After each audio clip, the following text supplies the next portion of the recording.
Niki Tirta kebanjiran pesanan kue menjelang Ramadan. Niki Tirta mengatakan bahwa selama bulan Ramadan nanti dirinya akan tetap bekerja walau tidak ikut merayakan. Ia menjelaskan jika pekerjaan yang dia ambil masih seputar dengan hobinya, yaitu masak dan bekerja sama dengan beberapa brand ternama.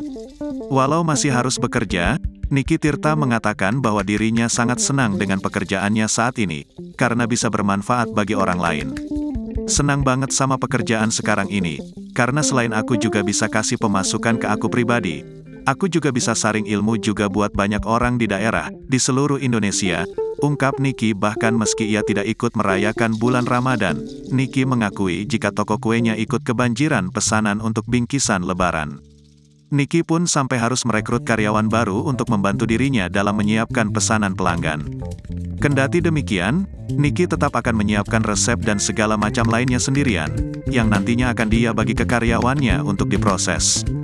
Resep aku yang develop pasti, ada kue kering apapun aku develop, ungkap Niki.